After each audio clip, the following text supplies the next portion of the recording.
بەناوی خوای گەورە سەبارەت بە ڕووداوەکانی سیوەکی 5/2001 جیابوونەوەی باڵێک بە ناوی کۆمەڵی ئیسلامی لە هەناوی بزوتنەوەی ئیسلامی و تێکدانی سەحوەی ئیسلامی و ڕێزەکانی سەحوەی ئیسلامی ساڵانە لەو بەروارە بە کۆمەڵێک ئەوتافی دوور لە ڕاستی و راپۆرتی چاوەشەکاری ئەو یادە دەکرێتەوە. پێمان خۆش بوو لە سەرزاری بەڕێز مامۆستا شاکر اسماقوڵی کاریگەری مەڵبەندی چواری ڕانی بزوتنەوەی ئیسلامی و پێشمەرگەی دێرین و ئاگاداری ئەو کاتەی دۆخەی کە لە هەناوی بزوتنەوەی ئیسلامیدا ڕوویدا لە دوانێکی لێوەربگرین سەبارەت بە میدیا چاوەشەکارەکانی کۆمەڵ بەڕێزیان بە بفەرمونون. بەناوی خوای بەخشندەی میهرەبان سوپاس بۆ IMK News خۆشحاڵین بە ڕەخساندنی ئەو دیدارە سەبارەت بەو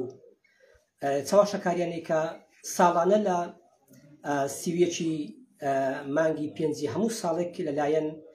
میدیاکانی نزیک لە کۆمەڵی دادگەریەوە دەکرێتن بۆ ئەوەی زیاتر ڕووی ڕاستەقینەی خۆیان بەدەر بخەن لە بۆ خەڵکی بڵێن ئەوە ئێمە بووین هۆکاری تەفرەقە و هۆکاری پەرتەوازبوون یەکڕێزی ئیسلامیەکانی کوردستان بەو شێوازە. سەرەتای دروستبوونی کۆمەڵی دادگەری کە ئێستا ناویان لە خۆنا دادگەری پێشتر بەناوی کۆمەڵی ئیسلامی بوون و سەرەتا و دەستپێکی دروستبوونی ئەو جیهەتە لە ناو هەناوی بزوتنەوەی ئیسلامی ئەوە پاشخان و ژێرخانێکی زۆر دوورودرێژی هەبوو. هەر ئەوە نەبوو لە 2001 ڕاستەوخۆ ئەو شتە دروست بەڵکو ئەوە هەر لە سەرەتای دەرچوونی عەلی باپیر سەرۆکی کۆمەڵی دادگەری ئێستا لە هەشتاکانی سەدەی ڕابردوو کە بەڕێ دەکەوی لە بۆ شاخ و لە بۆ مەنتیقی خەڵاتۆکان تەمان ئەو کات دیارە ئاشکرایە کە بە پلانی چێ ئەو پیاوە چوویتە دەرێ و لەوێش چی کردیە و ئەو شاد حاڵانەی کە ئێستا ماون لە ژیاندا دەڵێن ئەو کاتێمە بۆمان دەرکەوت کە ئەو پیاوە نیازی چ بوو بۆی ئەو پیاوە هەر لە شاخەوە لە سەر ئەساسی دژایەتیکردن و ڕکەبەرایەتی بۆ گەیشتن بە پۆستی ڕابەرایەتی بزوتنەوەی ئیسلامی ئەو کاتی کە ئەو کاتە منداڵیش بۆ ئەو کەسا شیاوی ئەوە نەبوو بێ بە ڕابەری هیچ ڕەوت و هیچ لایەنێک بەڵام ئەو هەل لە خولیا و حەزی منداڵیەوە حەزی لە گەورەی و حەزی لە خۆ گەورە بوو بەڵێ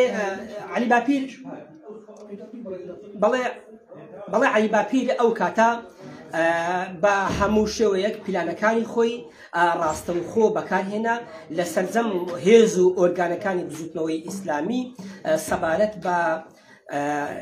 پلانی پەرتەوازەکردن و دابەشبوونی بزوتنەوەی ئیسلامی بەڵێ بۆ ئەو مەبەستا مەڵبەند هێز بە هێز ئۆرگان بە ئۆرگان شەو ڕۆژی لەسەر ئیدانا بوو دەگەڕان هەتا شایەتەن لە ڕووداوەکەی ساڵی 97 لە کۆنگرە خۆ هەمووان متفق بوون لەسەر کۆنگرەی 97 و یەکێ لەو کەسانەی کە پێداگر بوو مامۆستا شێخ عوسمان بە ڕەحمەت بی بگۆڕدرێ لەبەرەوەی تەمەنی بەسەر چووە تەمەنی زۆرە هەڵکشایە هەتا بەو لەفزە ئێستاش وتەکانی ماون عەلی باپیر دەربارەی مامۆستا عوسمان بەڕەحمەت دەیفەرموو خەلەفاوە نەعوذ بالله العظیم ئەو پیاوە بەڕێزە ئەو پیاوە نورانیە حافظ قورئانە هەموو ئومەی ئیسلامی ئیعترافی بە کەسایەتی و بە گەورەی مامۆستا عوسمان کردیە بە کە مفەسرینی هەموو قورئان بۆ تەفسیرەکەی تا ئێستا کرد باشترین چاکترین تەفسیری قورئانە لەناو هەرێمی کوردستانی و هەر لە شەرق الئەوسەتیش بۆیە ئەو پیاوە دامەزرێنەری بزوتنەوەی ئیسلامی بەڵام شەخصی عەلی باپیر نەیتوانی هەزمی ڕابەرایەتی ئەو پیاوە بکە بۆیە ئەو داوای کە دەبێ مامۆستا مەلا عەلی بەڕەحمەت بێ جێی مامۆستا عوسمانی بگرتەوە بە هەر حاڵ پلانی جێڕا بۆ ئەوەی کە لە کۆنگرەی حەوتەم لە کۆنگرەی ساڵی 97 بە ئیمزای خۆی بە ئیمزای تەواوی شوڕا بە ئیمزای تەواوی ئەندامانی هەڵبژێردراوی کۆنگرەی حەوتەم بڕیاریاندا کە مامۆستا مەلا عەلی ببێ بەڕابەری گشتی بزوتنەوەی ئیسلامی و بوو شتەکە ڕووشیدا و هەمووانیش ڕازی بوون ئێستا دەڵێ کاکە لە کۆی ئەوسی ئەندامە شتاقیان متفق نەبوون لەسەر ئەو کۆنگرەی حوتەم نەخ کۆنگرەی 97 بەڵێ وا نەبوو شتەکە و علی باپیر دوای ئەوەی کە مامۆستا مەلا عەلی بوو بەڕابەر ئەو کاتە کەوتە خۆی گوتی ئاها تەماشاکە نابینن ئەوانە دانەوێ بزوتنەوەی ئیسلامی بەڕێچکەی بنە ماڵەییدا بن ئەوانە حل لە سەرتاوە نانەوێت دەستا و دەستی دەسەڵات بکەن کە لە ڕووی شەرعیشەوە دەستا و دەستکردنی دەسەڵات تەنها لە پلانی ئەلمانیەکاندا هەیە لە پلانی ئەوروپیەکاندا هەیە کردنی کۆنگرە و بەستنی کۆنگرە و هەموو ئەو شێوازانێک کە لە کۆنگرەداتی ئەسڵ لە ئەساسی بنەمای شەرعیدا نییە هەر کاتێکەوە ڕابەر و سەرکردەی گروپێکی ئیسلامی بێتن یان خەلیفەی ئیسلامی بێتن هەتا ئەو کاتێک کە لەسەر قووەت و توانە و شەنگاما بێتن مادەم کوفری بەواح و ئاشکرا لێ ڕوونەدا بیتن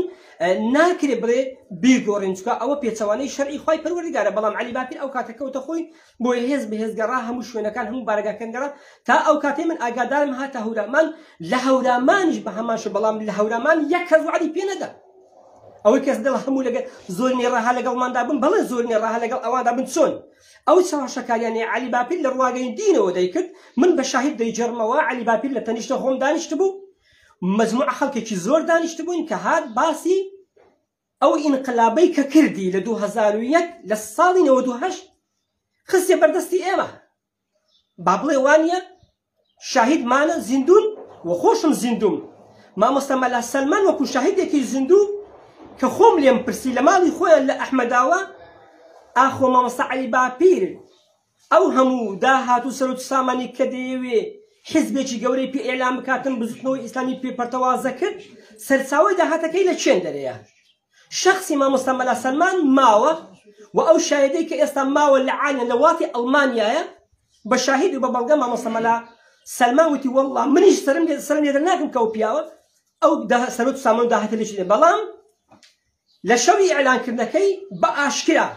12 ملیۆن دیناری سویسری لەلایەنێکی هەرێمی کوردستان وەرگرت بۆ پەرتەوازەکردنی ڕێزی ئیسلامیەکانی کوردستان مامۆستا علی باپیر شخصی خۆی ئێمە لێم پرسی بە شخصی خۆم لێم پرسی والله بە شخصی خۆم لێم پرسی تم مامۆستا علی باپیر جەنابەت ئەگەر بێ و ئەو کارە بکەی پشت بە چ دەبەستی چۆن نەتوانی لەو منتیقە لەو سنوورە ببێ بەدیلی بزوتنەوە ئیسلامی و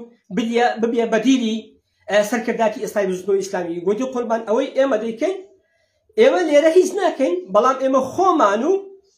ئەو تفەنگە ژەنگاویانەی کە پێمانە کۆڵە پشتەکەی لە پشتمانە ئەو مەتار ئەوەی کە لە قەدمانە دەڕۆین دەچینە منتیقەی عاجی ئۆمران ئەو حاجی ئۆمرانەی ئێستا لەوێوە هێرش دەکەین بۆ سەر دوژمن لەوێوە هێرش دەکەین بۆ سەر دوژمن کە هێرشمان کرد پشتیوان بەخوای ڕەب العالەم پاشان ئەو چەک و تفاقی دوژمن کە دەکەوتە بەردەستمان ئەبەوە پشتی خۆمان ئەستور دەکەین بەڵێ لە شەوی سیوێکی 5/2001 لە هەموو سنوورەکان جگە لە ناوچەی سنتەری هەڵەبجەنە بێتن کە نەیانتوانی هیچ شتێک بکەن و لە سنتەری هەورامانیش لەوێ بەڵێ ڕاست دەکات کە دەڵێ هەموو منتیقە بوو بە ئاڵای سپی و ڕەنگی سوور عەلەمی ڕەنگ سووری کۆمەڵی دادگەری ئێستا و کۆمەڵی ئیسلامی ئەو کاتی بەرز کرایەوە من خۆم یەکێکم لەو کەسانی کە لە کاتی بانگی بەیانی چوون بۆ نوێژی بەیانی کە هاتینە دەرەوە تەماشامان کرد تەواوی منتیقە تەندراوە بە ئاڵای سپی و بە ئاڵای کۆمەڵی ئیسلامی الجەماعە الئیسلامیە فی کوردستان باشە لە دوای نوێژ تەواوی ئاڵاکانی کۆمەڵی دادگەری لە سنووری هەورەمان هەمووی لێکرانەوە ئینزارێک بۆ شخصی علی باپیر و شوێنکەوتوانی علی باپیر چوون کە ئاخیر جاتە نەشتێکی ئەوها بکەن ئەو بوو لەو کاتەوە نەیانتوانین لە هەورەمان هیچ شتێک بکەن و هەتا ئەو ڕۆژەی کە بزوتنەوەی ئیسلامی لەگەڵ کۆمەڵی دادگەری ئێستا و ئەو کاتیش لەگەڵ هێزی دووی سۆران کەوتنە بەرامبەر یەکتری لەسەر دابەشکردنی مەرجەبی سەرگەت کە بەشیان کرد بە شاهید دەیجەرەوە مامۆستا مەلا عەلی بەڕەحمەت بی بەشەکەی خۆی وەرنەگرت بەڵام کۆمەڵی دادگەری ئێستاکە یەک خێمەمەوە بۆ گوتی ئامادەم دەبی خێمەکەش کەتر بکرێ نابێ لە بینی من و بزوتنەوەی ئیسلامی خێمەک بە ساغی دەربچێ بۆ ئەم بچیان بۆم بی بەڵێ لەو کاتە کۆمەڵی دادگەری ئیعلانی خۆی کرد بارگاکانی کۆمەڵی دادگەری لە ناو سەنتەری خۆرماڵ و بەشێک لە شارە زور و هەندێک ناوچەی دیکە وەک سیروان و ئەو منتەقانە ئاڵاکانە بەڵام هەرزوو لە سیروان ئیتیفاق کرا بزوتنەوەی ئیسلامی لەگەڵ عەلی باپیر و تاخمەکەی ئیتفاقیان کرد جەماعەتی هێزی سەفین کە ئەو کاتە لە سنووری هێزی ڕاپەڕین لە هێزی پشدەر ئەو سێ هێزا لە سنووری سیروان بوون بە ئیتیفاق گوازرانەوە لە بۆ خورماڵ و ئەوانەی خورماڵیش گوازرانەوە لە بۆ سیروان. ئێستا ئەوەی کە ڕوودەدا لە ڕوون میدیا دەڵێ لە کۆی ئەو نائیتفاقیەی سەرکردایەتی ئەو کاتی بزوتنەوەی ئیسلامی کۆمەڵی ئیسلامی دروست بوو و دەڵێ ئەگەر کۆمەڵی ئیسلامی ئەو کات و کۆمەڵ دادگەری ئێستا دەرێ بە سەرکردایەتی عەلی باپیر و ئەو سەرکردایە نەبوونایە ئێستا سەحوەی ئیسلامی لە گۆڕدەندرا نەخێوانە لە دوای 24 ساڵ بۆمان دەرکەوت کە ئەوڕۆ کۆمەڵی ئیسلامی خەریکە لە گۆڕدرێ لە 7 کورسی پەرلەمانی کوردستانەوە کە بەشداری پەرلەمان دەکاتن ئێستا 3 کورسی ماوە لە پەرلەمانی عێراق لە هەڵبژاردنی 2018 ئەگەر لایەنێکی ناو یەکێتی نیشتیمانی کوردستان نەبووە کە ئەو کات زوێر بوو لە یەکێتی نیشتیمانی کوردستان تاقە پەرلەمانتارێکیان لە عێراق نەدەبوو بە ئاشکرا دیارە کە لە سنووری ڕاپەڕین کە تاکەکانی دەچیان هەبوو سەرکەوتوو بوو پەرلەمانی عێراق بە پشتیوانی چێ سەرکەوت بۆیە چرای کۆمەڵی ئیسلامی کە کۆمەڵ دادگەری ئێستاە بە تەواوەتی خامۆش بۆ کوژایتەوە بەڵام لێرەدا کۆمەڵ دەیەوێ بەو لێدوانانەی بەو ڕاگەاندنانە چاواشەکاریانە باڵانسی هێز بۆ خۆی ڕابچێشێتەوە. ئێستا زۆربەی زۆری سەرکردەکانی کۆمەڵی ئیسلامی ئەو کاتی و کۆمەڵ دادگەری ئێستا لە ماڵەوە دانیشتون ما ئاگادارین کە چ کێشەیەک لە نێو خودی کۆمەڵ و نێو خودی عەلی باپیردا هەیە. کۆمەڵی ئیسلامی بە سەرکرداتی عەلی باپیر لە پابەندبوون بە شەرع و جیهاد و پاشخانی جیهادیەوە لە بۆ بیتکۆئین و معاملەی ڕیبەوی. من دەپرسم ئێستا کوڕەکانی شەخسی عەلی باپیر